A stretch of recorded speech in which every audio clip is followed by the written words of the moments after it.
Alors bonjour, je m'appelle Sylvie. J'habite le quartier Villeray depuis plus de 15 ans. Très heureuse d'habiter le quartier. Alors moi, j'ai découvert le cercle de fermières Cœur de l'Île dans Villeray en me promenant à pied dans le quartier. C'était à l'automne 2022. Je venais juste de prendre ma retraite. J'ai vu une petite affiche dans la vitrine du fleuriste, au coin de Jarry et Saint-Denis, qui annonçait leur marché de Noël. Ça faisait au moins 10 ans que j'habitais à 2 coins de rue de là, puis j'avais jamais pensé qu'il y avait un cercle de fermières dans Villeray. J'y suis allée le 19 novembre, puis je suis tombée raide en amour avec les linges à vaisselle tissés à la main. Ils sont pas juste beaux, ils sont bons en maudit. J'en ai profité ce matin-là pour acheter mes cadeaux de Noël. Des productions artisanales fabriquées avec amour par des femmes dans notre quartier. Mais j'ai surtout eu le coup de foudre pour les fermières que j'y ai rencontrées. Je me souviens que c'est Nicole qui m'a accueillie au marché de Noël avec un beau sourire. J'ai tellement aimé ma visite au cercle que j'ai décidé de m'inscrire sur le champ pour apprendre à tisser.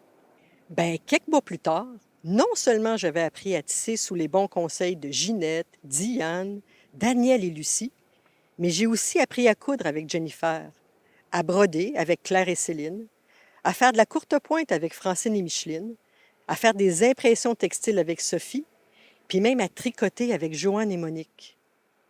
J'ai appris à connaître des femmes toutes simples, mais tellement extraordinaires. Des femmes drôles et généreuses, toujours prêtes à aider et à partager leur savoir-faire. Comme on dit, j'ai pogné la piqûre. Saviez-vous ça, vous autres, que les cercles de fermières du Québec existent depuis 1914? L'an dernier, notre cercle de Villeray a fêté ses 45 ans. C'est pas rien. Avouez que quand on pense au cercle de fermières, on s'imagine juste des vieilles madames qui tricotent des pantoufles en fantex dans un sous-sol d'église. C'est vrai qu'on tricote encore des pantoufles en fantex. Ça serait difficile d'arrêter d'en tricoter parce qu'on s'en fait tout le temps demander. Même le curé de la paroisse vient chez nous pour en acheter. C'est un peu nostalgique, j'imagine. Ça nous rappelle nos grands-mères.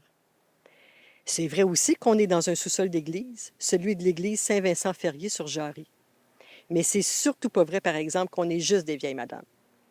Notre cercle compte 125 membres, dont la moitié a moins de 55 ans. La plus jeune de nos membres, Maya, a 22 ans. Et notre plus âgée, Odette, en a 95. Ça fait des belles discussions autour de la table. Puis des projets pour et avec la communauté, on en a pour tous les goûts. Des plus traditionnels, comme des ateliers pratiques d'initiation à la broderie, mais des plus modernes aussi. Là, par exemple, on travaille sur la création d'un métier à tisser portatif, entièrement fabriqué à l'aide des technologies numériques, comme l'impression 3D. Avec ces métiers-là, on va par exemple pouvoir apprendre aux jeunes à tisser dans les écoles. On est assez fiers de notre coup.